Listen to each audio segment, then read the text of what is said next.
So powerful to see you all. This is really an exciting moment for us at the Vermont Council on Rural Development. I'm Paul Costello. I'm the director of the council. We're here to celebrate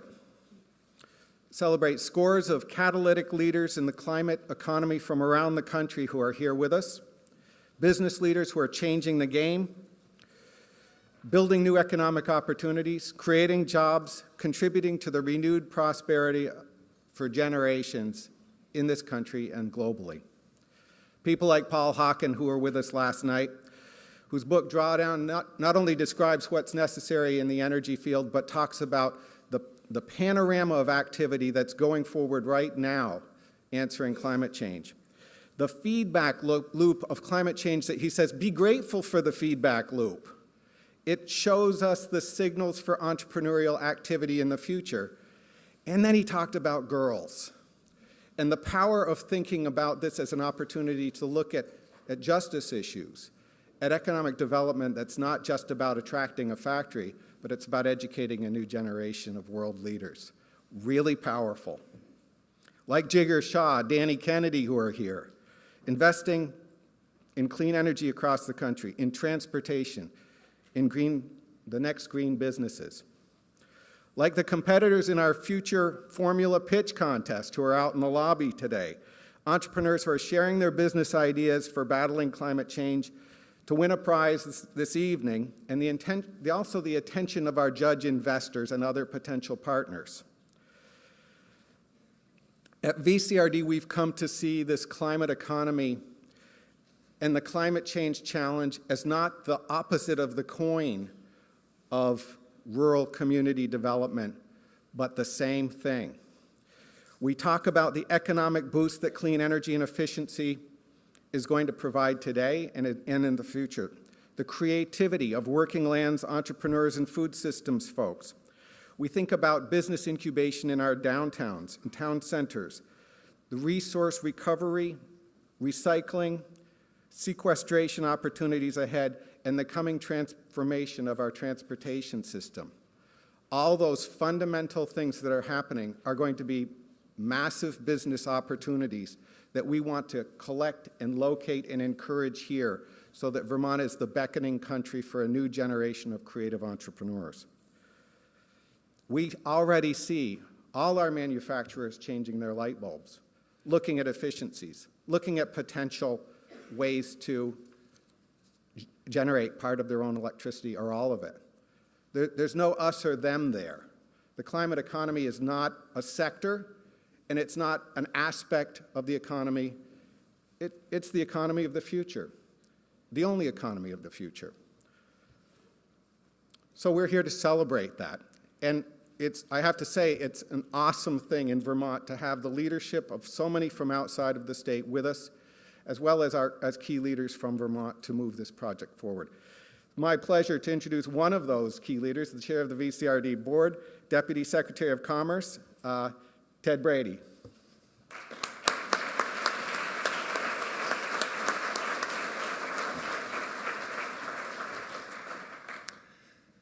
Thank you so much, Paul. As the Deputy Secretary of Commerce and as chair of the Vermont Council on Rural Development, I'm proud of the leadership Vermonters have demonstrated to date, are demonstrating today, and will demonstrate in the future in tackling solutions to climate change. And on behalf of Governor Scott, I want to thank you all for coming to Vermont and seeing this firsthand, and I want to thank Vermonters for the leadership that they have really not been given, but have taken and have showed the world. Leadership on this subject has not been given to Vermonters. People say the country looks to Vermont as a leader in this area. No, it's been a generation of thought leaders, of provocative thinking, of challenges to the system that have made Vermont that leader. You're going to see that in the next 36 hours. You're going to bring that back to your organization. You're going to bring that back to your state. You're going to bring that back to your town, and you will change the world. Our brand is green. From our mountains to our coffee, from the most efficient aircraft engines made in the world in Rutland to energy storage solutions made here in South Burlington, the brand is green. And no organization has helped create that brand more than the one hosting us today, and one of the sponsors of this conference, the University of Vermont. From the university's Sustainable Innovation MBA, to the establishment of the Gund Institute for Environment, to the Rubenstein School of Environment and Natural Resources, the university is conducting cutting-edge research and training the next generations of the world's climate solution thinkers, from activists to entrepreneurs. President Tom Sullivan has been the leader of this institution for the last 7 years, and he's helped bring community and economic vitality to this campus, to this city, and to this state. Before coming to UVM, President Sullivan was at the University of Minnesota, where in addition to eating a lot of hot dish, I'm sure, and to creating one of the only things that might survive climate change, which is a generation of lawyers as the head of the University of Minnesota Law School. He helped build leaders that will also solve this problem in the future. So with pleasure, it's my honor to introduce the president of the University of Vermont, Mr. Tom Sullivan.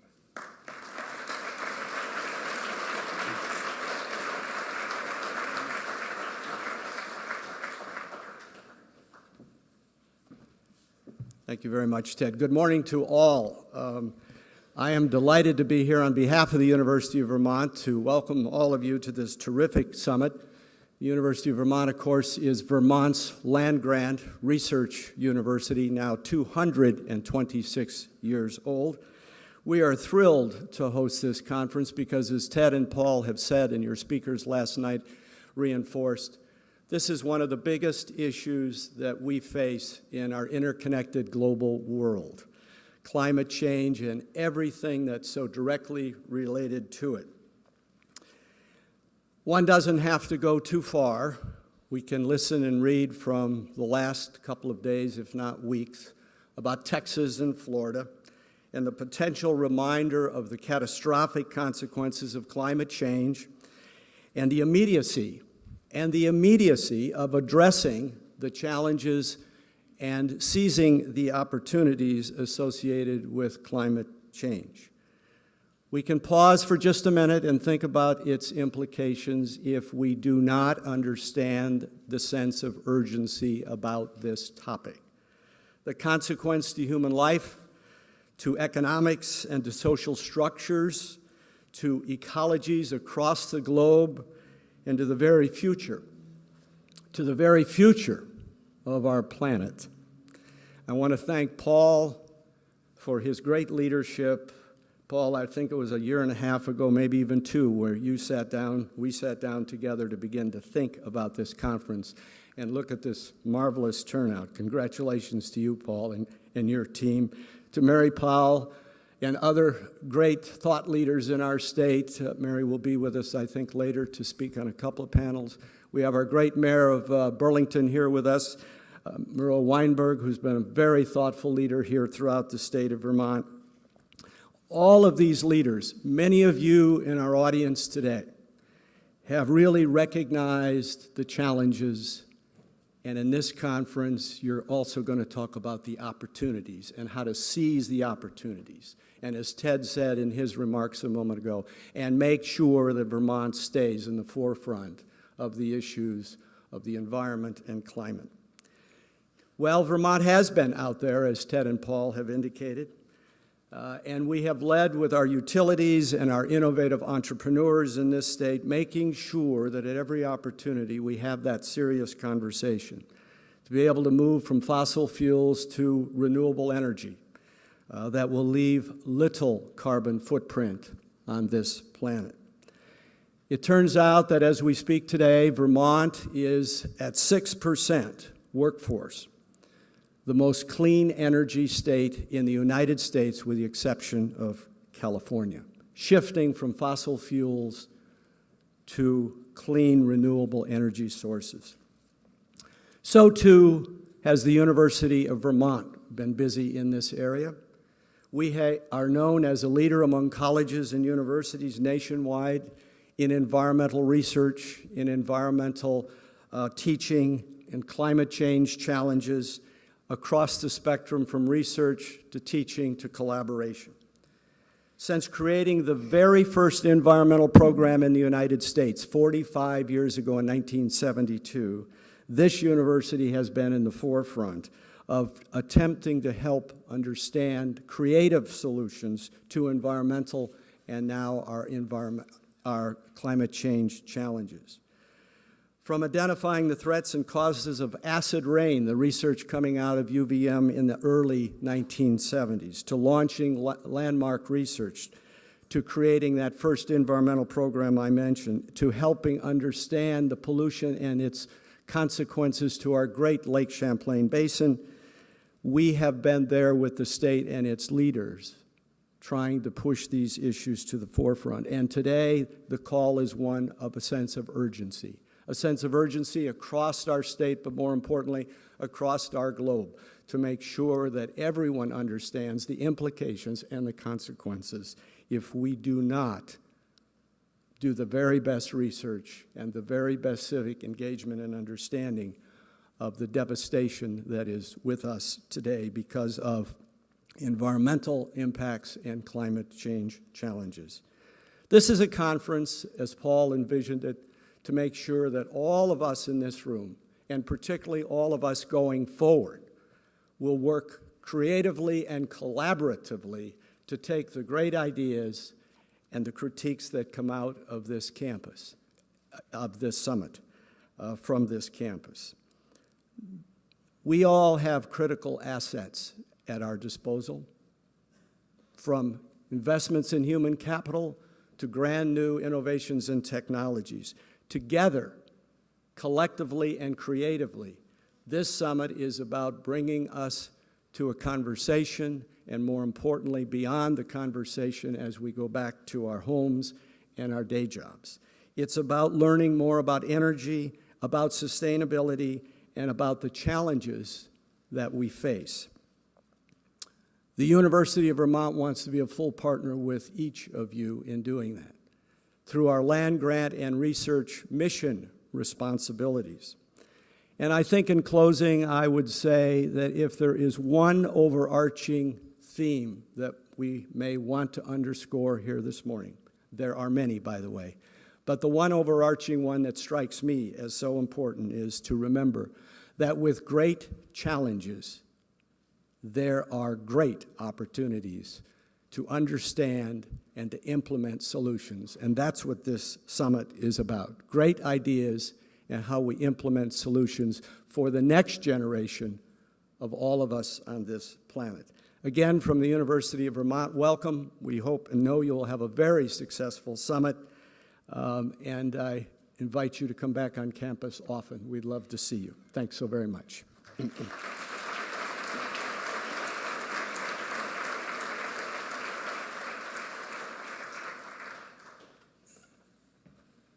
Thank you, President Sullivan. I challenge us all to realize one very unique thing about what's happening today. You're in Burlington, Vermont, talking about global climate change solutions and the climate economy. There are hundreds of cities, about 40,000 people strong, in this country. And there are hundreds of cities that have not taken leadership, hundreds of states 50 states that have not taken leadership. One that has, and it's a home to only 620,000 people or so. Yes, that's an appropriate time to whistle. In addition to that leadership, we're in a city that people have heard of because of a lot of, in my mind, progressive with a small p politics. Because of leaders that you maybe have heard of, like Mayor Bernie Sanders, leaders that perhaps you should have heard of, like Mayor Peter Clavelle, and leaders that one day you will hear their name more frequently, and that's Mr. Mayor Miro Weinberger. As the leader of this city, he has taken on the President of the United States when appropriate on climate change. He's taken on the administration's Environmental Protection Agency by making sure that climate change data is available on the city's website. And as a developer, he's modeled sustainable economic development by encouraging downtown infill development that can be a model for our climate economy in the future. It's my great pleasure to introduce Miro. Mr. Mayor.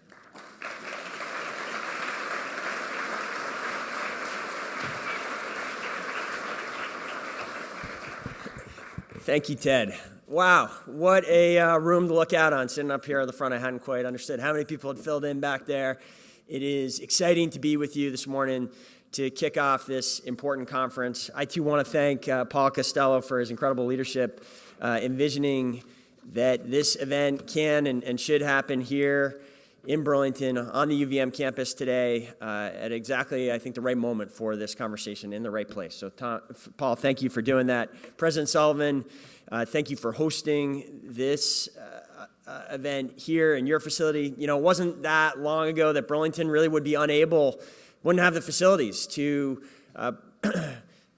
be the site for today's event or events like it, and UVM changed that with the building of this incredible student center and these facilities, and it is part of, I think, just one of a myriad of great examples of how UVM, especially under Tom Sullivan's leadership, is a great partner to the city, a very important asset to the community, and I feel very fortunate to be mayor at a time when we get to work together on so many things, Tom.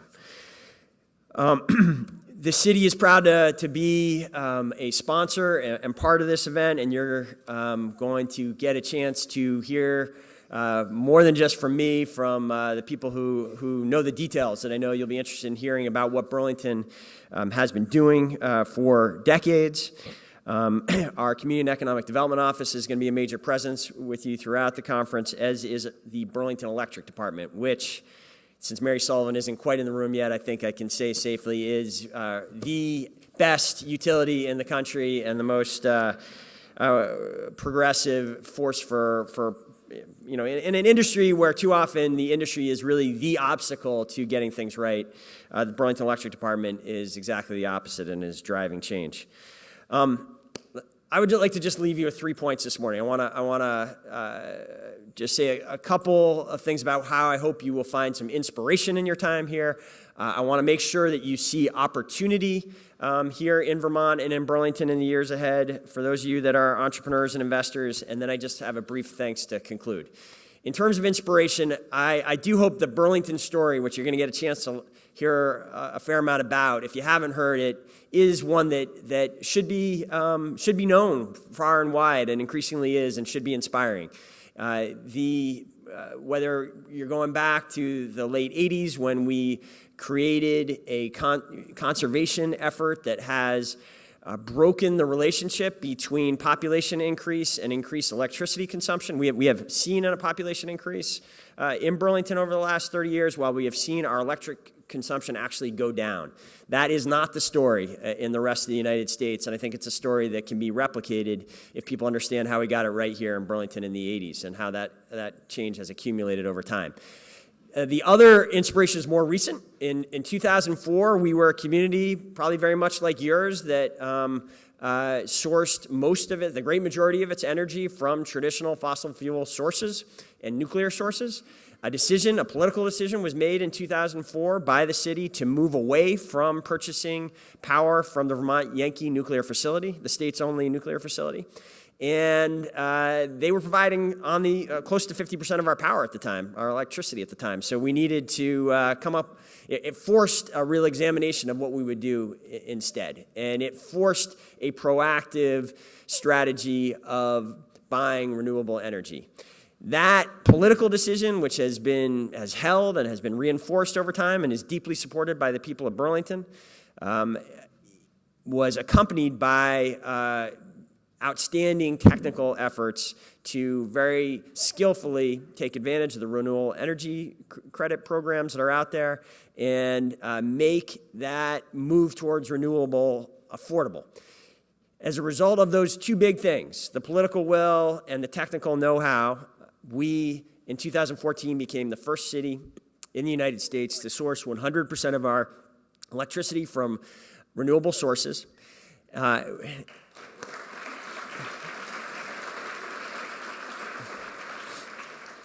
And another important part of the story that people need to understand is when we got to that milestone, the final step of it being in 2014 when we purchased a hydroelectric facility that put us over that 100% threshold, the sky didn't fall, the markets didn't implode. In fact, we got a credit rating increase from Moody's because they saw that we had been insulated from the volatility of the fossil fuel markets, and we also were able, what that locked in and what we were able to commit when we reached that point is that we would have no increase in the cost of electricity rates for a full decade. We haven't had an increase since 2009, and we don't expect another increase until at least 2019. And the BED officials in the room I know are working to push that out even further. So I think that shows something about the economic opportunity that can come with your work. We're trying to double down on that now, having seen the power of that success in so many ways. We are now moving towards becoming a net zero city across not just the electricity stage, where the electricity sector, where we're already there, but across thermal and ground transportation sectors as well. We are pursuing a whole range of exciting initiatives to get there that you're going to get a chance to hear about in various sessions today, including I will pitch the one that I will be at this afternoon at 4:45, the Modeling Community Success panel, which you'll be able to get a lot more detail about those efforts. So that's the inspiration part. As far as opportunity, I hope you hear in that opportunity here in Burlington. But it isn't just in Burlington. Something that is going on here as a result of the withdrawal of the federal government from this challenge is that institutions, organizations at all levels are stepping up. We are hosting here in Burlington another conference on November 8th. At our other great educational institution, Champlain College, a full-day event in partnership with the Energy Action Network that will be a statewide summit for what we are calling the Vermont, make sure I don't get this wrong here, the Vermont Climate Pledge Coalition, which is going to be an opportunity for municipalities, businesses, educational institutions, religious institutions, I'm increasingly hearing interest from, and other nonprofits and other organizations to step forward and, in many cases, recommit to doing something about climate change, make those pledges that have been out there, like Burlington's for some years, even more specific and more measurable. And in other cases, and we hope many cases, we are hoping that we have new partners that step forward from those different sectors and make new pledges about how they're going to ensure that even with the Trump administration pulling out of the Paris Agreement, Vermont continues to move forward and meet those goals, as well as the even more ambitious state goals that we have had under Governor Shumlin and that has been recommitted to by Governor Scott and his administration. I hope you hear in that list of organizations that want to work on this the opportunity to sell many different products and services that will be necessary for those plans to succeed. I do think Vermont will continue to be a place that is growing green jobs at a faster rate than any state in the country as a result of commitments like those that are going to be made on November 8th. Finally, last point is just this. The work that you are all doing is the most important work that is happening in the country right now. You are stepping up to what is clearly the challenge of our time in combating climate change. I'm an optimist in just about all things, and that includes with respect to environmental challenges. I see no reason why we should not be able to solve this challenge just as we have vexing environmental problems in the past. To me, you look at the record of this country in making our air cleaner and making our water cleaner, and you see the precedents for the success that would avoid the kind of devastation that we are are seeing around the globe and in our own country right now. And it is incredibly frustrating that with those kind of clean air, clean water precedents, we have a federal government that is stepping away from its historic role in addressing these climate challenges and making the work of everyone here in the room even harder. Essentially, those of you who are entrepreneurs and investors, as I see it, and trying to make a living, trying to change the world through green strategies are being asked to do your work with one hand tied behind your back, while economic policy of the country directly subsidizes your competitors in many cases, and at other times goes, and with its regulatory policies, allows pollution of the environment to take place that just should not be happening. And were those costs recognized, the products and services that you are pursuing would have a far greater chance of adoption and success. The fact that you are doing this work even in the face of that unfair challenge is a tribute to your courage and your vision, and I do look forward to the day that pioneering spirit is rewarded and you get the wind in your sails from the federal government, from policymakers that you should have. Until then, I just want to say thank you for the work that you're doing. It is the best we can do until we have the right partner in the White House, and so appreciative for what you are doing for this state and this country. Thank you.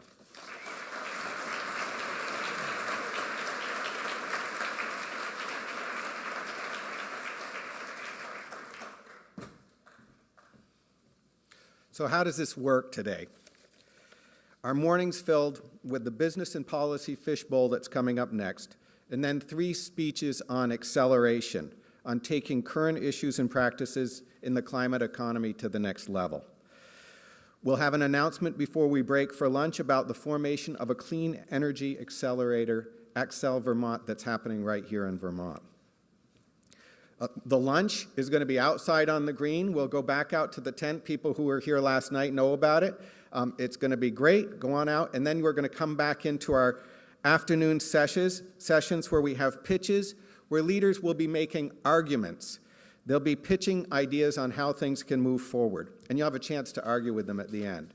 Then we'll have spark speeches, TED-style talks where people share case studies of progress, and dialogues where you get to come in and work with a state leader or a federal leader and really share perspective and think into a thing. We'll be capturing ideas from these sessions and adding them up into a platform of what we've heard through the course of this process and feedback that to the governor and to policy leaders in Vermont. Then tonight, in this room, we're going to have a fabulous Taste of Vermont dinner. If you don't know that Vermont is locavore paradise, it is, and you'll see. It's also the place that wins world's best for cheeses and for beers, and we'll have some of those for you. At 7 o'clock, this room's going to be shifting. We're going to have our future formula pitch contest right here. Before then, you want to visit and vote with the 10 businesses out here. You've got coins, those little plastic coins. Visit. Make a selection through the course of the day, but by 5 o'clock, we're done voting. No one's voting after 5. Put your coins in the box. Don't put them all in one box. We'll be judging those, and we'll choose from the 10 who are out there, 5 who are going to come up here and are going to give 6-minute pitches tonight with a series of judges, and we're going to choose someone that will win $15,000. All of them may be good places for you to invest your dollars in the future, so think about that too. And then we'll have another reception right here with drinks in the lobby, and we hope people will stay and have a good time. Last night we had the band, and so some people couldn't talk as much as they might have wanted to, but we did have fun. Then tomorrow, we're going to take it on the road. We're going to see progress in action. This isn't all about Vermont, but Vermont is in a small way exemplifying lots of points of progress, and we want to tell the story. But we also want to build a feedback loop with you. So at the end of the tours tomorrow, we're going to ask you, what do you see about Vermont that impressed you in terms of its model? And then even more important, what ought we to do next? How do we take this to scale? How do we push public policy, investment, and action to change the game? Thanks so much. Now I need to do some acknowledgments. The first one is to all of you. It's such a great honor to be here with people like you who are standing up for this as a direction for America's future.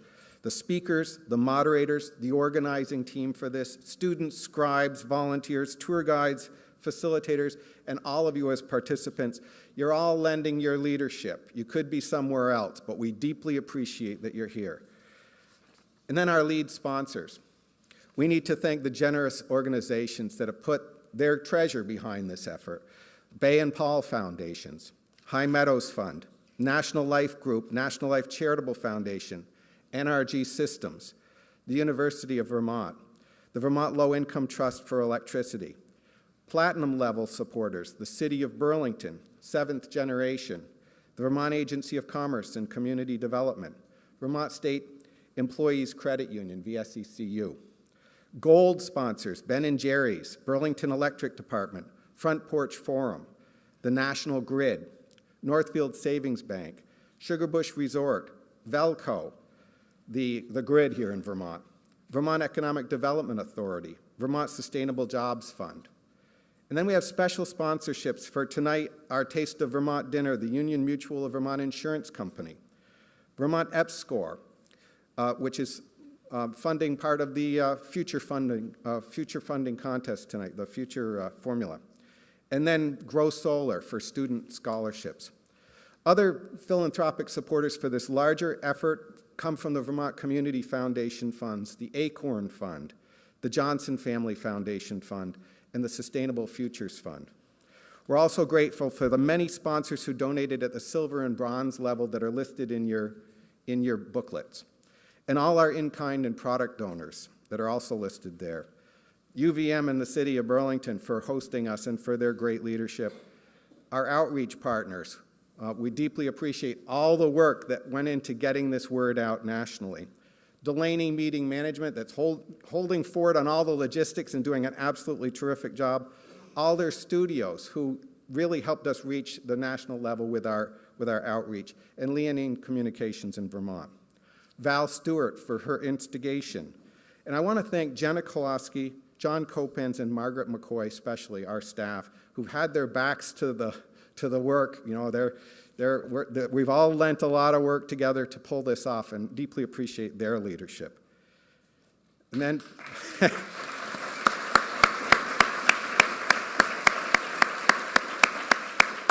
and again, it comes back to all of you. You're not here just as passive participants. You bring, and that's the power of an event like this. So thank you for all you do in our presence, but also the conversations that happen, because that's where the real deals get done. Thank you all for your leadership. I want to bring Ted back.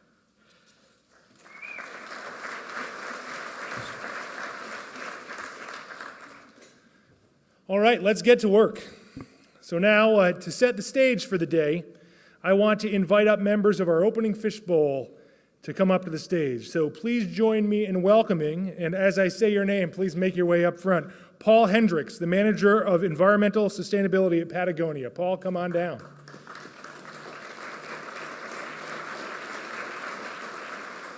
Gary Hirschberg, the Chairman and former President and CEO of Stonyfield Yogurt. Gary. Danny Kennedy, entrepreneur and investor, formerly of Singevity, now leading the California Clean Energy Fund. Danny, thank you. Emily Reichert, the CEO of Greentown Labs. Thanks, Emily. And appearing in Vermont again, Jigger Shaw, the founder of Generate Capital. Jigger, please come on down. And it's my pleasure to introduce our moderator of our first Fishbowl, Stephen Lacey, the editor-in-chief of Greentech Media. Let me just say a couple words about Stephen, then I'll hand over the podium. So Stephen is an accomplished journalist and editor covering the emerging field of clean energy. I think many people have heard of him.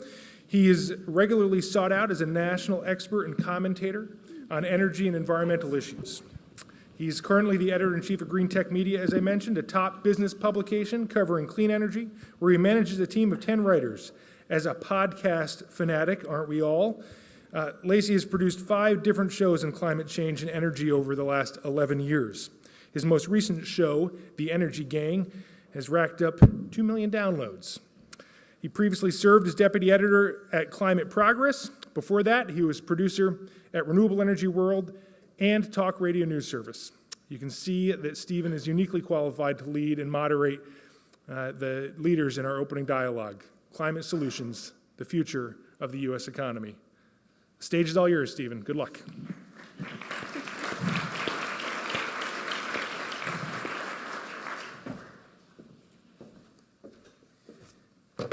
So we started a little bit late. How much time do we have? We budgeted an hour.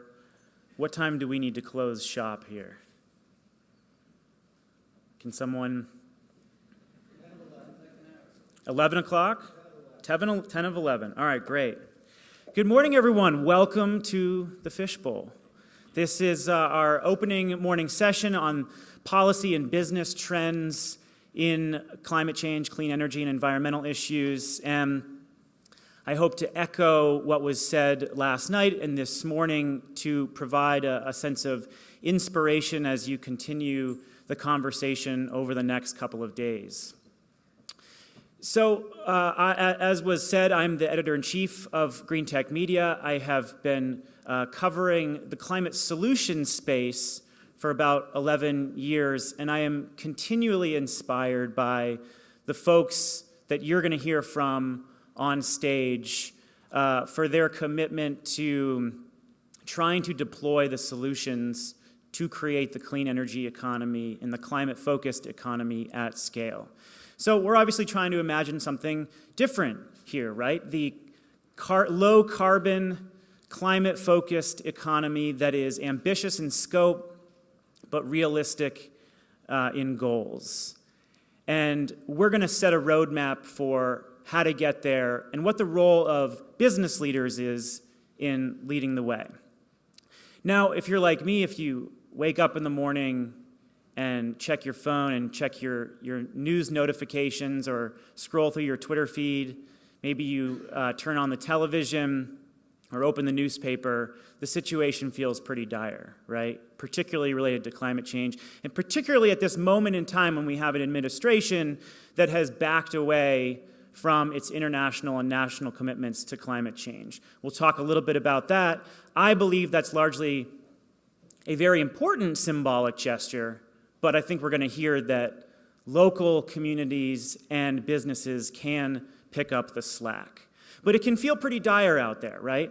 And this also comes from the way that we in the press cover this issue. There are a few different ways that we frame climate change in the media. One is to not cover it at all. That's probably the most common way to cover climate change, just ignore it. So at a time when we have increasing frequency and intensity of extreme weather, when scientists are telling us we're at a tipping point, you have the biggest news outlets in the world that are devoting very few inches or time on television to this issue. And then the second way to cover it is in a debate format, just like you'd cover any other political issue. And you foster a sense of doubt in the minds of the public when you debate the essence of climate change. Then the third way is to cover natural disasters or dire scientific reports. And journalists will swoop in, tell us how bad things are, and then swoop out, and we're left baffled, not really knowing what to do. But there's a lot of inspiration from the fourth way of covering this, and that is to see this as an economic opportunity that the world has never seen. And over the course of my career, I have seen businesses come and go, and entrepreneurs in startups and large corporations alike work to deploy hundreds of billions of dollars in capital for renewable energy projects, energy efficiency, to develop new sustainability metrics. And over the course of the last decade and a half or so, we've seen the evolution from feel-good press releases about buying renewable energy credits or encouraging consumers to go green to actual money being deployed for the most cutting-edge solutions out there. And so we're going to hear from these folks about how they're doing that at scale. So let's get into the conversation. You heard the introductions. We have, of course, Gary Hirschberg, who's the chairman and former CEO of Stonyfield. We have Paul Hendricks, who is the manager of environmental responsibility at Patagonia, and we'll hear from both of them about how to both engage with consumers and listen to consumers about what they want, and how to make your supply chain more environmentally sustainable, and what they as corporations can do to directly procure renewable energy and actually make an impact on their own emissions. We have Danny Kennedy, of course, who is the managing director at the California Clean Energy Fund. We'll talk about the money that organization is deploying to help entrepreneurs in the space, and we'll also hear about his background as an entrepreneur himself at Sungevity, which was one of the largest residential solar installers in the country. We'll hear from Jigar Shah, who is the president of Generate Capital. He is known as someone who has developed new financing mechanisms to deploy renewable energy to make it easier for businesses and other consumers to invest in this stuff, and we'll hear about business model innovation from him. And finally, Emily Reichert, who is the CEO of the biggest clean tech incubator based in Boston, Greentown Labs. And Greentown Labs is doing some amazing work fostering innovation within startups who are developing hardware, the stuff that we need, the turbines, the power electronics, the steel in the ground that we need to make this economy happen. So I want to introduce each of them and actually hear from them how they define the clean energy economy and the climate economy. So let's start with you, Emily. How do you personally, or how does Greentown Labs define the climate economy, and how does that inform your mission? So, absolutely, and thanks, Stephen. And it's wonderful to be here today. I can definitely feel the energy in this room, and so excited to be part of this event, and really just looking forward to a great day. So Greentown Labs, as Stephen mentioned, is... Take it off. Yeah, you got pretty much maybe the high pass filter on there or something.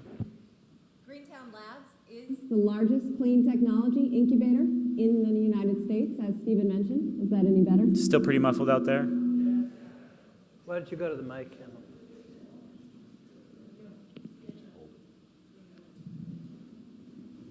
Test? Yeah, we've got a handheld coming right here, potentially.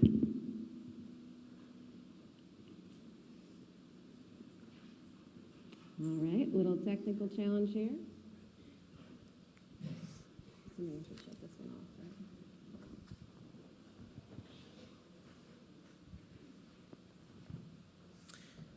And can you make sure that one's fed through the board? Yeah. All right, how's this? Yay! All right, everyone. So the first thing I said, just in case you missed it, was I'm so glad to be here today, and I'm excited about the energy in the room. So I'm Emily Reichert. I run Greentown Labs. As Stephen said, we're the largest clean tech incubator in the United States, and we're in Somerville, Massachusetts, which is right outside of Boston. So here are a few Somerville fans in the audience there. So what do? I'd say we have today 55 companies within our incubator who are building the climate economy from the ground up. So these are companies that are working on a variety of different solutions that are going to help us to solve the world's biggest energy and environmental challenges. And as Stephen mentioned, that is something that often involves physical products, hardware, people building stuff. And so Greentown Labs is all about not just providing the capital, we do provide access to that, but the wraparound services and the access to investors, partners, manufacturers, and all of the other things that you need to grow and really help a small business to thrive. So for me, the climate economy is really all about new business opportunities that enable us to move towards solving this biggest challenge of our time. And I absolutely agree that it is the biggest challenge of our time. I am motivated every day by seeing these 55 companies, and we're actually expanding to be able to accommodate 100 within the next couple of months, their energy, their passion, what they do when they get up every day to move these small businesses towards getting a product out there that can really have an impact, it's super motivating and super inspiring. And just seeing these companies, which are often run, founded, and brought forward by the millennial generation, which is an incredible, amazing source of energy and passion towards this problem, it makes me hopeful that what we can do going forward, it is a solvable problem. There are many solutions, and I feel like our incubator supporting these companies is really an opportunity to make a small part of the climate economy and our future happen that then can go anywhere in the world with these solutions. So I'll stop there and pass it on to Jigger. But I got to follow up on one thing. We all know that millennials don't want to do anything but go work for Facebook and get us to click on more ads. Are you telling me that people actually want to step up to the plate and solve these challenges? So millennials are the best kept secret of awesomeness. I love millennials. I'm surrounded by them every single day, and I am not one. I'm a Gen Xer. I'm astounded by the energy and the passion that these folks have. They wake up in the morning saying, I want to have an impact. And this is true of the people that are around me every day. So there may be millennials who just want to sleep in and live in their parents' basements and be entitled, but frankly, they're our world's best hope. So you know what? If they're sleeping in, then we're not motivating them with big enough problems and challenges to get them excited. Moving on to Jigger Shah, who literally wrote the book, Creating Climate Wealth. Jigger, tell us about your definition of the clean energy economy or the climate economy. And also, as an aside, Jigger is my podcast co-host, so we debate this stuff every week. Thanks. Is this working okay? You can hear him out there? Can't hear him out there. Is that any better? I've been doing this for a long time, and for me, the challenge here is not the innovation, right? I think that we've got extraordinary people who are filling up labs, and I am so hopeful by the fact that you guys are expanding to 100 companies. I have no doubt in my mind that they'll have the innovations ready to go in time. I think the challenge is when the mayor stood up and talked about how after buying this hydro dam, their credit rating went up, right? That sort of tie between the hydro plant and the credit rating is not an easy one to make, right? In general, what credit rating agencies say is if you borrow $100 million to do energy efficiency in your buildings, their credit rating is still based on the tax revenue that you receive and the bond payments that you're making, right? So they don't really care about the energy savings you get in your buildings because they assume you're just going to blow it on textbooks or whatever it is that you spend it on, and you're not actually going to be more fiscally responsible, right? And so understanding what they have in mind, flawed or otherwise, matters, right? Because as the mayor pointed out, he cares about his bond rating. For Burlington Electric, they care about keeping the lights on and frequency regulation and voltage control, et cetera.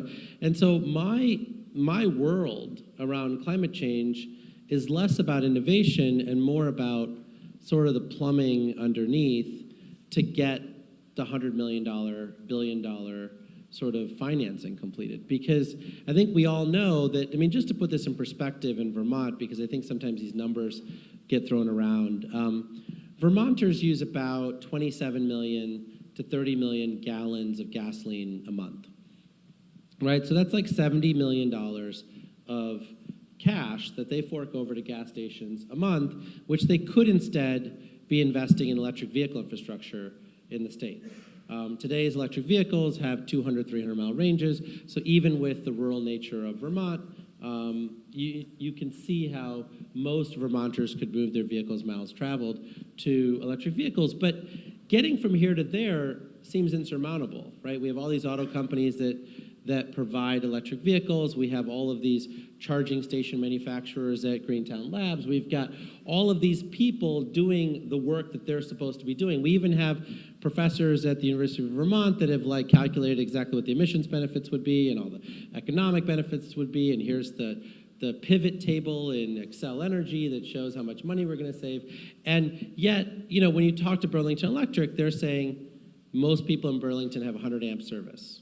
They can't actually put in an electric vehicle. We have to upgrade them to 200 amp service, right? How do we do all that stuff? What happens to the distribution feeder? And then when they go to the governor and say, hey, governor, we'd like to raise a $300 million bond at the governor, at the state level to spend on this stuff, the governor's saying, well, are we going to get paid back? How's this going to work? What's this going to do to my bond rating? And we give them full circle. And so what I would suggest to all of you today is that this conference is hugely inspiring. I was here last year, love what Paul and his team have done. But I think getting from here to the actual net zero by 2030 goals that the mayor laid out and the broader goals that the governor has is a really difficult task. And I think that for those of you in decision-making capacities, getting this done for everyone in your community, not just your company or your household, but for all of the people that live in your community, is something that is really difficult. And what I hope to help with here is to, give you some taste of how the other stakeholders around the table view the problem. What's that famous quote? It's not hard, it's complicated, or something Exactly. like that. Danny Kennedy, how about you? What's your view of the world from CalSAF? California Clean Energy Fund I should introduce first, and I'm not sure the sound is working. Hello. California Clean Energy Fund I should introduce. We are a 12-year-old early-stage investor out of California. We've invested in over 100 companies over the previous decade, and we're sort of ramping right now. We've already done 28 direct investments this year, and they've included companies you might have heard of like Tesla, and then lots of companies you haven't heard of that have either gone the way of the dodo or are doing great things or have been acquired or are going to be someone you've heard of in the future. And our job is to basically find the next 100 companies in California over the next 5 years that will keep California moving towards 100% renewable electricity and hopefully electrification of everything, which is sort of one of the big tasks. We are a non-profit, strangely, so when we make surplus, we plow that back into programs to continue to support startups with human capital, which is actually more important than financial capital. And we run a bunch of incubators and accelerators around the world. We've got a hackathon in Bangkok this weekend. We're doing a thing with Singapore Power later this month, and startups and entrepreneurs in Asia, which we actually think is the sort of theater that we need to be engaged in. West of California is where the world is going to turn the dial on climate change, in Asia and Africa. And we're going to take all the learnings we can from California, which is moving towards 100%, and share them with the countries of Asia and Africa as time goes by. So that's our story. As far as the climate economy goes, I feel like a fish and a bicycle or something or other. That's a really Well, you are in question. the fishbowl. Yeah, a fishbowl in an ocean. Everything's the climate economy. So I try and focus it a little bit to electricity and mobility services, just a small thing that make up the 21st century, really. And to put some numbers to it, we think that's something like $1 trillion space annually in terms of a transition of electricity and mobility to clean energy, which is what the world is going to do by some point this century. We need to do it by about 2030. We're on track to do it by about 2050. The pundits would have us do it by about 2040. If you do it by 2040, you're going to spend about $1 trillion overhauling the existing power capacity, the existing mobility services, the internal combustion engine, all that crap. And we're going to switch them out to clean energy systems. So $1 trillion sounds like a lot to spend annually on stuff. It's actually not, just to try to size it for you all. $1 trillion is what Americans spend on mortgages annually. We spend $500 billion on automobile loans. So for the world to find $1 trillion and change out all its electricity capacity, all its mobility to electric vehicles, is entirely doable in a 90-some trillion dollar global GDP. It's a question of political will and leadership and innovation and new business model, which is what we're going to talk about all day today. So that's what I think the climate economy is. The secret to our success in it is the entrepreneur, the agent of change in this social movement now at this stage in the game, which has been a long game, decades in fact, of proving we have a problem. And it's apparent to everyone except idiots like our president. We have a problem. We also have solutions, and making that apparent to everyone is the job of Emily's Greentown Labs, of all the incubators and accelerators we support, and all the startups we're trying to back, find, and fund. And those people, those entrepreneurs, are really what we need to get behind in order to make this go. And I know Vermont is trying to do that with this conference, with the Accelerate Vermont thing we're going to hear about today. That's the exciting opportunity of our times, to get behind young people in particular to drive the entrepreneurial innovation cycle and build equity into this clean economy as it grows. Thank you. Paul Hendricks, Patagonia famously has environmental issues and stewardship baked into its mission and business model. How do you at Patagonia think about this climate-focused economy? How does climate change feed into your broader environmental goals? And has the conversation around climate change increased within the company? Yeah, is this working? Here we go. We're on. Okay. So I think, we are doubling down on climate at Patagonia. And when I think of the climate economy, and especially what it means for us and for all of us here, I think the number one thing that I would say should define it is that we need to define it by activism. And I think we need to reimagine the role that businesses play in climate policy and in all sorts of policy. Because when you look at climate, despite all the science pointing in one direction, it's become a politicized issue.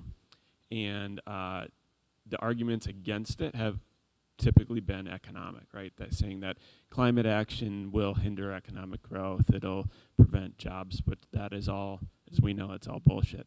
Because those of us who have integrated climate into our strategies see it as building resiliency in our businesses in the long haul. And so we need that voice to ramp up on climate action more than ever, because it is the linchpin, I think, to making this campaign, the climate campaign, successful. And so it needs to show up in larger policy arguments, but it also needs to show up in smaller fights as well. And so I think Patagonia, we're kind of reinventing ourselves as what we call an activist company, to say that, advocacy and activism is not just for nonprofits, it's not just for peoples in the streets, but it should be a core aspect of businesses overall. And then, we need to marry that with what we're doing internally.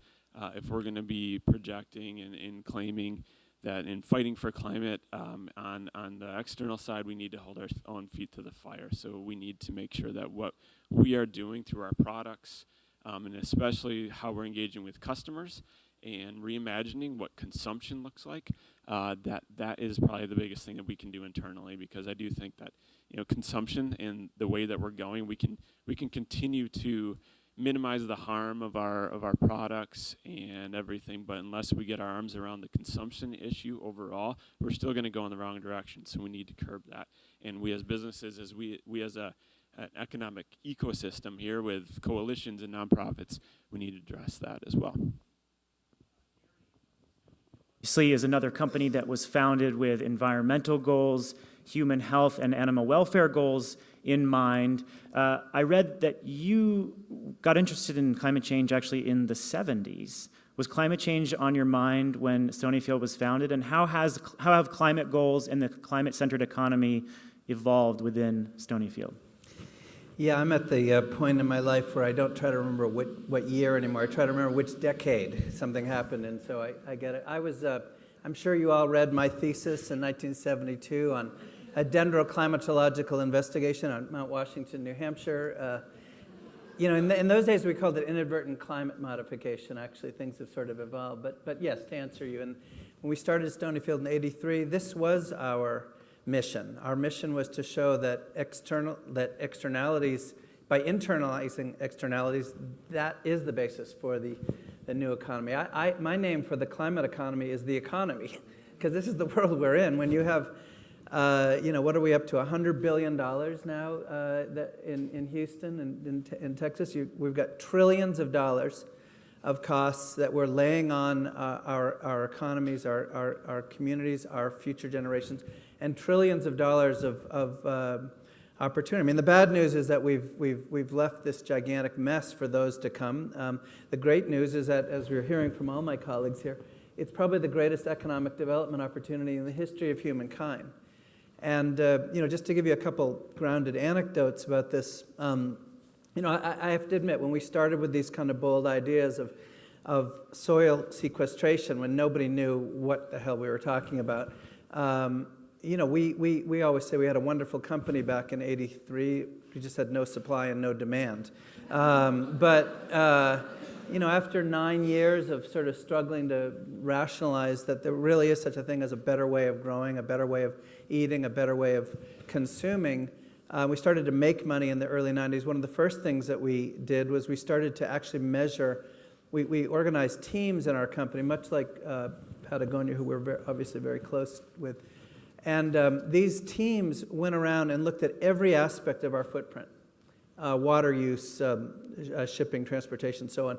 And within the first 10 years, just by focusing, we generated about $31 million of actual savings just by reducing our footprints and measuring. Now, that essentially was our growth capital. That was our own self-generated venture capital.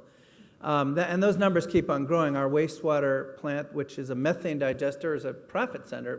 It broke even in 11 months and has been making money for us ever since. But one of the really interesting things that we learned in that first decade is that, well, we went in thinking, for example, transportation would be one of our lion's share footprints, since we're bringing in a lot and shipping out a long distance, and we're in all 50 states. It turns out transportation was sort of a rounding error in the big picture. How we grow, what we buy and how we grow was everything. And so this has led to our focus in recent years, and we share this with Patagonia. In fact, Rose, Paul's boss, and I were madly talking about this late last night. We're focused on on carbon sequestration now. And In what form? I'll just give you very simply. Well, let me just tell you this. Yesterday on my drive up here, I stopped and visited a 30-cow, one of my favorite farms in Randolph, Vermont. This family has been making money for 20 years, milking 30 cows, unheard of in the rest of the country, and has doubled their soil carbon content each decade, just through organic practices. And I want to say, and I'll come to your question, Stephen, by saying this, I love Drawdown. I think it's an immensely brilliant plot, and I love Paul. He's an old and dear friend. But I have a bone to pick, which he and I are working on, which is if you go through the Drawdown book, you won't see the word organic once, not once. You'll see regenerative, which is this sort of faux debate going on in our community out there, which Patagonia and we are trying to reconcile. If you really believe in regenerative, that is taking carbon out of the atmosphere and putting it in the soil, then you have to, by definition, believe in organics. And the great news, as Emily mentioned, and as you're hearing across here, is we've got, unlike the early years of Stony Fair, where we had to convince people that these methods actually count, that organic cows live twice as long, that you get more biodiversity, that water consumption plummets when you use organic methods. I can tell you now that if we just got all of our farms to get to 1.5 tons per acre per year of sequestration, which, by the way, the best of them are already doing, that is 3/4 of our company's footprint alone, right there. And so we're working with other companies right now to fund an effort out of Wolf's Neck Farm in Maine to identify. The biggest problem we have, and here's where my bone is with Drawdown, we actually don't have a great database on this. What we have is a lot of individual anecdotes, like I just mentioned here. Farmers are sequestering, organic farmers are sequestering, but not actually getting the numbers. And so we're funding and looking to get some other funders to join us in an effort to get 500 farms across the country using an open source software to actually program in and plug in data so we can get these metrics. But on Monday, I'll give you a little scoop right now. I've been given the okay to say this. An abstract will be released. The first ever study released by Northeastern University and the Organic Center is going to show that organics across the board, large size and small, 1,000 different soil types, sequesters 26% more carbon than conventional and holds that carbon longer than conventional. And so for me, personally, the economic opportunities are incredible. I sit on many boards. Most of the organic companies I'm involved with are growing double, some triple digits. The greatest thing, getting back to Emily's point, and I'll wrap with this, is we've got the winds at our back because the millennial consumer is driving this whole thing. I mean, my friend John Isham is sitting here from Middlebury. He's got a millennial farm, intellectual millennial farm going on down there. I mean, I have 3 of them. These kids are not just expecting, they're demanding transparency and purpose and meaning in their every purchase. Patagonia and Stonyfield are sailing with those winds. So is the entire organic economy. And if you want to do one incredible thing right now, make one change in your life, again, Drawdown didn't mention organics because Paul would argue, and some of his colleagues would argue, there isn't enough data out there to support this case. I'm telling you empirically it's happening. We see it. We're going to build this database. The data is going to be released on Monday. You'll see it. It's there. But the fact is that you've got this willing $50 billion sector now growing because the new consumer is demanding it, better animal health, better biodiversity, and absolutely advantageous carbon storage. And so for me, the economy is bright. But if you want to do one great thing in your life right now, choose organic, one item. That's one of the most powerful things you can do. This is not theory. It's right here. It's right available to you, and it's something every one of us in this room certainly can do. Okay, I'm going to throw out a question that I'm hoping that you can all, kind of toss around and answer, and I will address at this point the orange-haired elephant bumbling around the room. We have a president who has pulled us out of our international climate commitment. God knows if they're actually doing anything. They've just made an announcement. They've decided that we are not going to live up to our national commitment under the Clean Power Plan. But what I'm hearing from all of you is that this doesn't even really matter. You're going ahead with this stuff no matter who is in the White House. And so, Jigger, because we've debated this, and I think you'll kind of tee up maybe some more provocative points, and then I want people to feed off of this. Does it matter, and are we too focused on this president rather than the on-the-ground work that is already happening no matter what? Kind of a leading question. I mean, I think it's important it doesn't matter. And the reason it doesn't matter is because it didn't matter under Obama. I mean, the thing that people don't understand is when Obama set our targets under the Paris Agreement, he set it from the bottom up. He did not set an aspirational target. He said, what are we going to achieve with all the renewable portfolio standards that have already been passed? What are we going to achieve with the actual, sort of CAFE fuel standards that we've already passed? What are we going to achieve based on existing legislation? And that's where he set the target. He didn't say, let me add another 10 points on top of that and see whether we can push America to do more. He said, here's basically what we've already agreed to, and here's what I'm going to set. And so, look, I love President Obama. I'm not trying to throw him under the bus, but I think to suggest that he was this aspirational leader that was trying to set us on a pathway to 100% decarbonization was untrue, right? And then, President Trump doesn't even know where EPA sits in D.C., let alone what to do about it. So I don't think they're going to be undermining state RPS standards or undermining all the local regulations that are there, even though they might try. I think that the real challenge here, as Gary I think pointed out very clearly, is that getting for instance, I was on the board of NYSERDA, and one of my great friends, Suzanne Hunt at the Hunt Family Vineyards, has been working on soil carbon for over 10 years. And, and I was trying to put a policy into place to actually help her. But I couldn't get it done because I didn't have enough data by which to use public dollars to pay for the carbon that she was sequestering in the soil. And so that's a real problem that we can solve, that we have to solve. It's not something I'm going to wait for EPA to do or DOE to do or whatever else.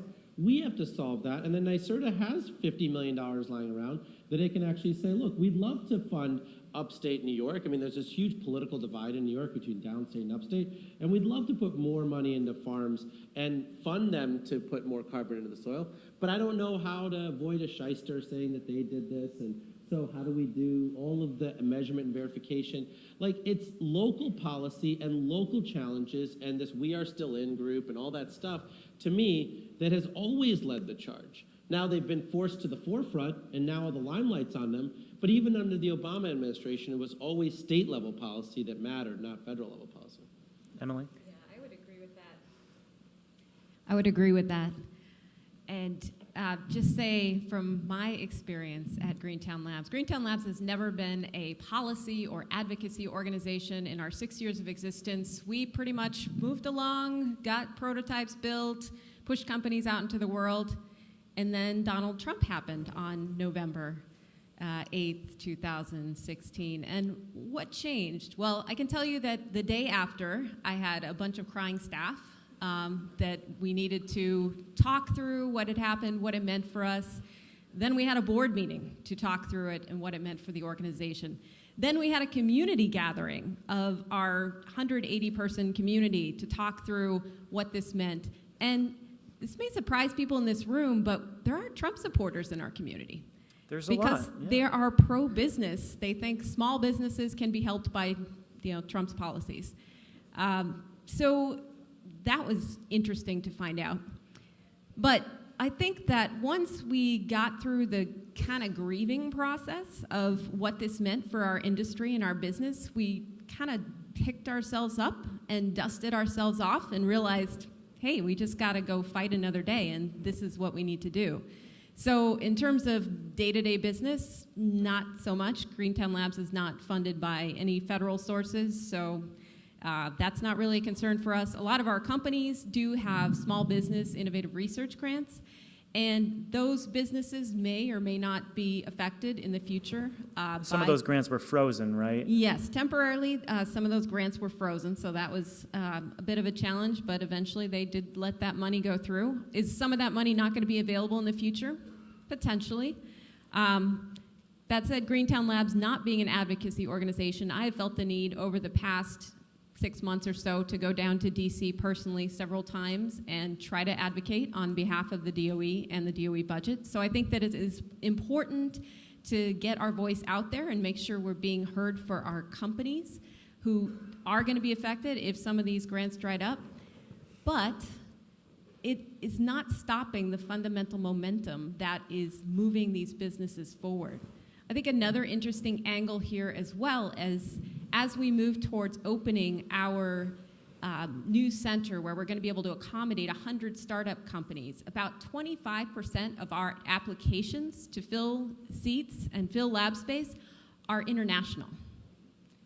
And this is really interesting and surprising to us that people around the world are actually finding Greentown Labs and wanting to be part of this community, this environment, and what we can bring in terms of a place to build small businesses that are building the climate economy. So why are they still coming to the United States or interested in that? Well, it's because we have state policies that are very favorable. It's because we've already built ecosystems that are very strong. So I think because of those factors, we have a strong ecosystem, we have strong momentum. We're going to keep moving forward. And if we have to reach out internationally because our federal government is asleep at the wheel, so be it. Not to be contrarian, but I just want to pick a bone. Oh, please do. Later. Firstly, Stephen, he tried to pull us out of Paris, but has not yet. And as you said, we don't know what he's really doing. And he can't, in the first term of his government, just clarity's sake. So, thank God. Right, it'll take years to do, and the process hasn't even been initiated. And so, it probably won't happen if we do the right thing democratically and make sure he doesn't have a second term. The other one I would say, however, is I don't agree that it doesn't matter that you have a president that's got different strategies. You can argue the toss, but I think strategic intent and political will is critical in this game. And people are crying and desolate because of the leadership we have. And it's a crying shame, and it will be condemned in the history books that we have a president with these policies at this time when people are dying in the streets of Texas last week and will die next week in Florida. And this will continue unabated as long as the federal government's policies are these sorts of things. Yes, we will have momentum. Yes, our economies will go forward, and we will succeed regardless. Paris's commitments we will exceed as a nation, actually, because it was a bottoms-up target setting exercised by the Obama administration. The Clean Power Plan will be met well in advance of what its targets would have been, whether or not that law is rescinded. But let's not fool ourselves that a cabinet of billionaires and generals who actually make money out of the adverse of the climate economy we're talking about are not going to do harm to our initiatives. And the worst of all would be a war, which I think is entirely on the cards in the first term of this administration. So, there's a lot of reasons for dismay about that, and yet where I will agree with my good friend Jigger is what does matter now, given that federal complacency and idiocy, is state action, and what Vermont is doing is wonderful, and all power to you. What California is doing is really important. California is the 6th largest economy in the world. We have bills pending in our legislature right now that will be sealed in the next 10 days, which would put us towards a 100% renewable goal by 2045. That's better, I believe, than Vermont and equals Hawaii's. That's the 6th largest economy in the world. We're bigger than Russia. If Russia can destroy this democracy, then California can maybe save it. And the fact is that we've been emboldened in California as the center of resistance, as the front line fighting against this idiocy at the federal level. What's interesting to me is that so too have our competitors on the global stage, so-called, and we now see the international community stepping up where there is a void that does matter from the federal government. And America will be left behind in this land of opportunity called the climate economy because of this 4-year term. That's the sad truth. China is stealing the march from us as we speak. China installed 11 gigawatts of solar in the month of July. In the month of July. And they are accelerating. They have already exceeded 107% of their 13th five-year plan's goals for renewable energy deployment in 2017. That's a five-year plan that ends in 2020. They're at 108% today. So they are going to blow us out of the water. They are going to grab the jobs. They are going to grab the wealth creation opportunity. They're going to grab that. And I say, all power to them. We've got a satellite office in Shanghai. I'm flying out there next weekend to speak at an innovation summit that Premier Li is at. This is the game of the 21st century, and guess who's going to lead it now? It is going to be Asia and Africa, where 1 billion people need to get the electricity services we take for granted, and who we have leadership in DC that doesn't understand needs to be transformed. So it does matter. But what can change it now is state action, and that's why I'm here to congratulate you all on what Vermont's going to do. Gary, you look like you wanted to chime in there. Yeah, I agree with so much of what my colleagues have said. I mean, in the morning after Reagan's election, let me back up. In the 1970s, the initial burst of activity in solar, particularly in the Northeast, was driven by renewable energy tax credits. Dan Reichert and others here remember this era. And Reagan pledged that he would kill those credits. So on the morning after he was elected, I was speaking to the New England Solar Energy Association. And, it was like a room, it was like a funeral parlor. And what happened in the next 4 and 8 years is the beginning of the surge in the solar marketplace that is now, now the lowest cost installed energy, and certainly we now know distributed is the future. So in one respect, I agree. There's the irrelevance of the administration is arguable, but the flip side of that is I've been working on GMO labeling for the last 6 years, and I've been in the sort of the bowels of the agencies down there. And by the way, we may yet win this battle for a federal GMO labeling standard this year in the USDA. But what's terrifying in Washington right now is to see what's going on behind the scenes. Well, you've got this kind of immoral puppet out there, orange-haired puppet, doing his unethical and unscientific and unintellectual thing. The EPA should be renamed right now the CPA, the Chemical Protection Agency under Pruitt, with what's going on.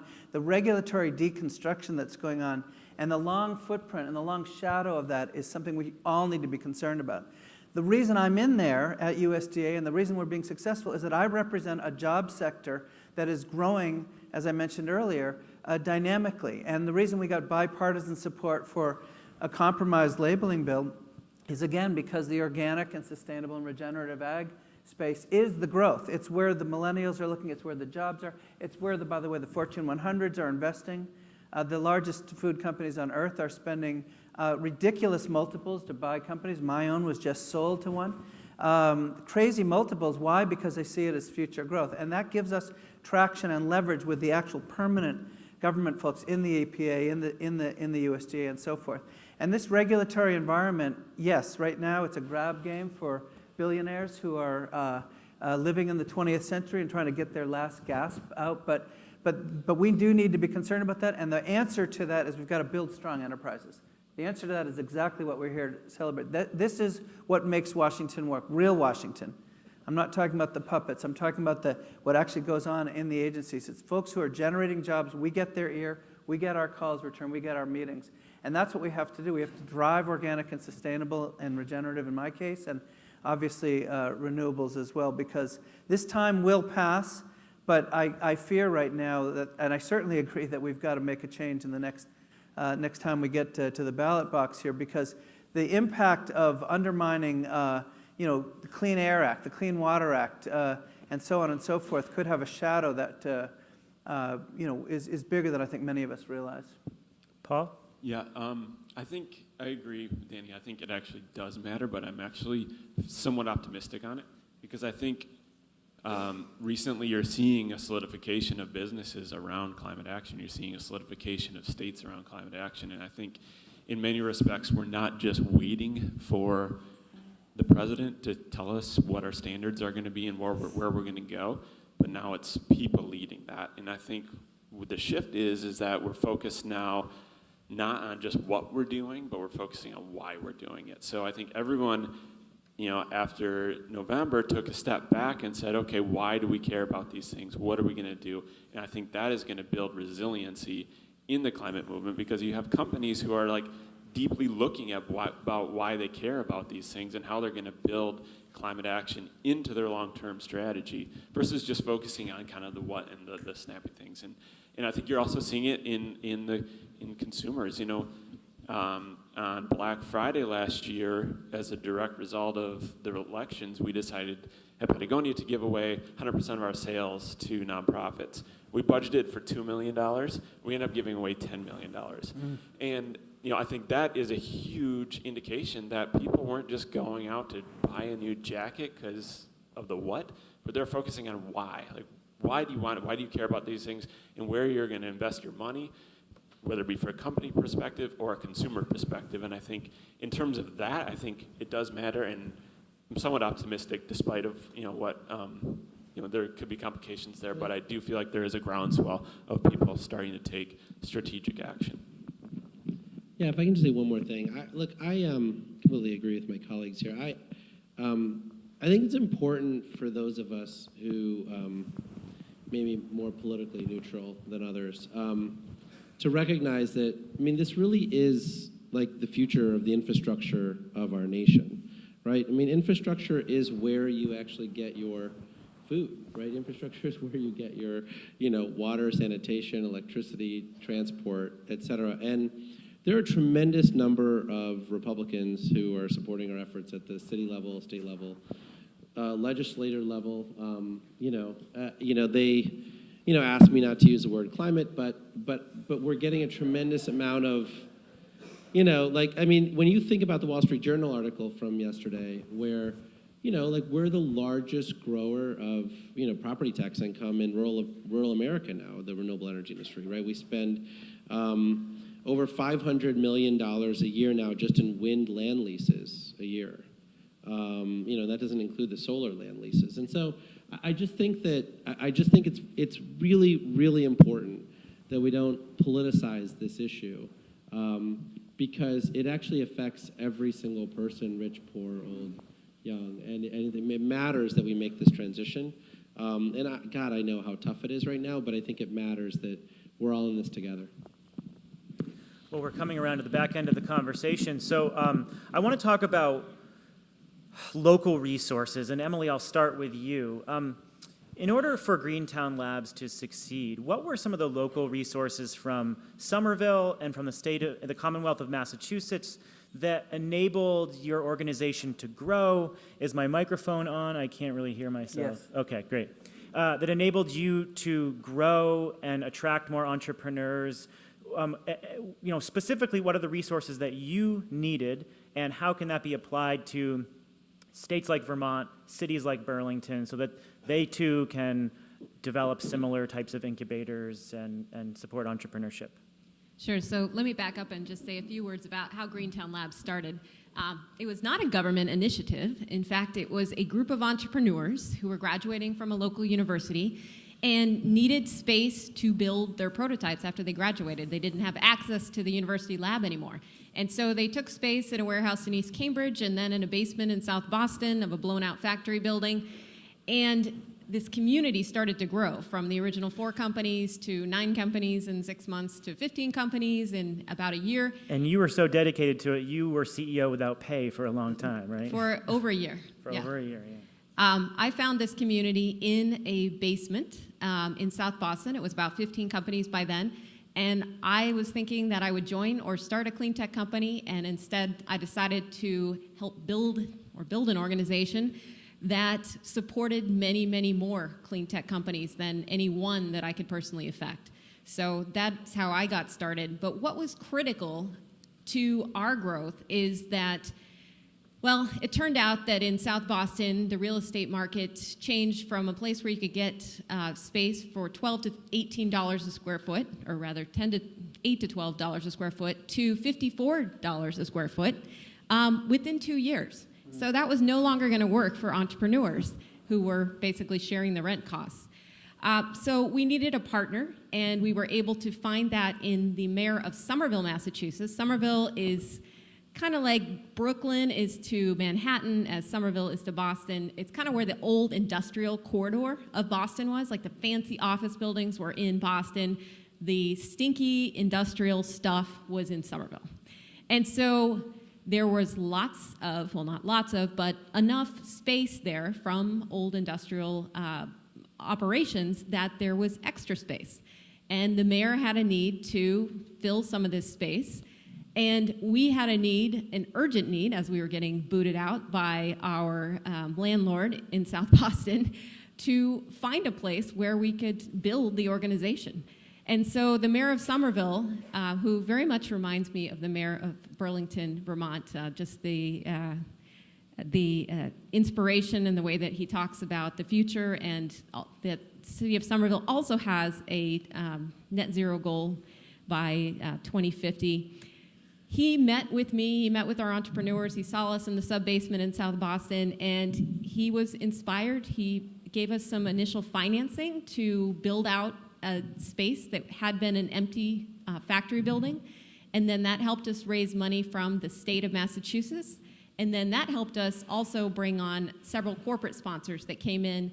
All of this was put together in about 6 months, $500,000, $1.5 million to move these what then became 25 businesses from South Boston into Somerville, and we started operations there in 2013.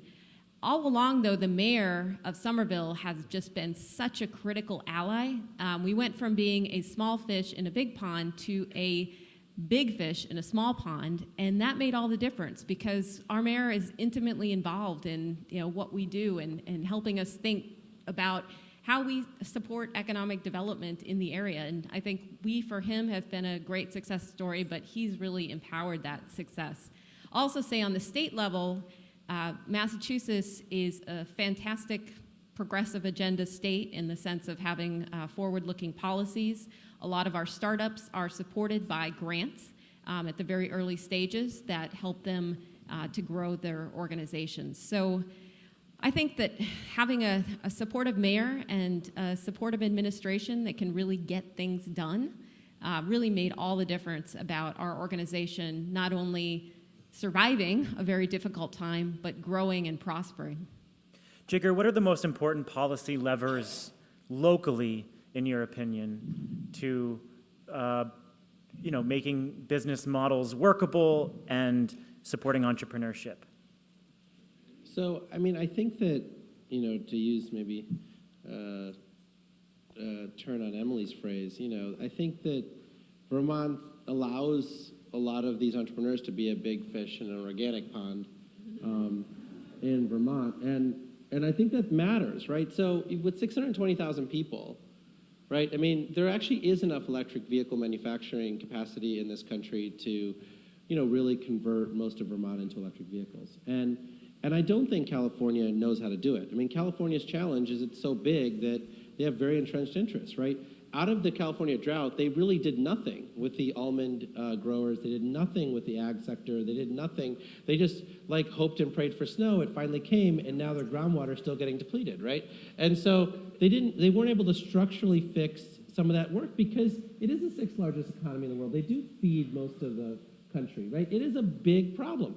Whereas in Vermont, you could actually have the 50 people that matter in that industry into a room and say, look, let's figure out how to make this happen. And it matters because it's inspirational to California, it's inspirational to people around the country. And so I think from a policy perspective, it's really about figuring out how to go all the way, right? I mean, I think that what we're plagued by in this country, and it's actually, I think, a sinister plot by most of the monopolies, is that you have death by pilot for all of these entrepreneurs, right? I mean, many of these entrepreneurs in Greentown Labs, et cetera, you end up getting a $400,000 pilot here and a $300,000 pilot there, and it's funded by some grant from Montpelier, and suddenly you're like, well, that worked great. Where's the $4 million pilot? We were done with the $400,000 pilot. That's it, right? And I was like, but there's so much to do, right? I'll give you a few examples, right? One, I talked about electric vehicles, but two is, Vermont is still addicted to fuel oil. Right? And after all these years and all these proclamations and all these things, right, how hard is it to figure out how to get people off fuel oil? Right? It's not impossible.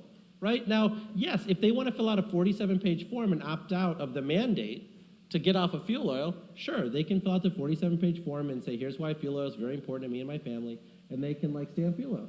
But everyone else, move over. Right? I mean, come on. It costs the state something close to $500 million a year. That's a very large number. So then you've got other initiatives, right? So during the Aero stimulus bill, there was a 10x increase in weatherization money. So Vermont knows who all the people are that need weatherization. The 10x money wasn't enough to help everybody.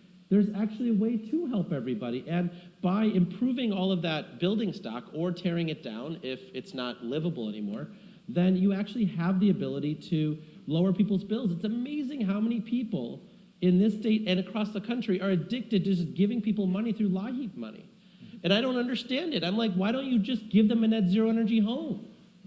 Right, at some point. And they're like, well, but we'd rather just, and this is something we could do in Vermont. The numbers are manageable such that a company like mine could put $500 million into the state and actually fix it, right? Whereas California needs $1 trillion by itself to fix it. Was that an offer? It is an offer, and I'm meeting with all the relevant people today because it does matter to me. I started my career in Vermont, in Norwich, and I love the state, and I recognize so many people here, and it is exactly where this needs to get done, and it does need to be, I know mandate's a tough word, and everyone hates that word, and maybe there's some softer language we can create to make it more politically palatable, but we can't do pilots anymore. It's got to be something where you roll it out, and it's not a $1,200 incentive to get an electric vehicle. It's like you have two cars. Here, we're going to make your life a living hell until your second car is an electric vehicle, right? And it's one of those things that we have to do as a society, and I think Vermont's the perfect place to roll that out. So I'm about to get the cane around my neck here because we are over time, and I want to give Danny, Paul, and Gary a few and the ability to give a few closing remarks. So maybe you can either riff on what we were just talking about, or if there's sort of a takeaway, give us something to be positive about as we. What you're doing here, launching this accelerator later today, as I understand it, UVM's Sustainable MBA, the wonderful work at Middlebury, all the great stuff supporting young people. I hesitate to say, young people are our greatest natural resource because you think of what we've done to other natural resources. It sounds horrible, but they really are, and work with them, mentor them, support them, fund them to get the businesses of the 21st century going, because they're going to make the solutions happen. Paul? Yeah, I'll piggyback off of that one and say, when we look at our footprint, 90 to 95% of our carbon footprint is in our supply chain.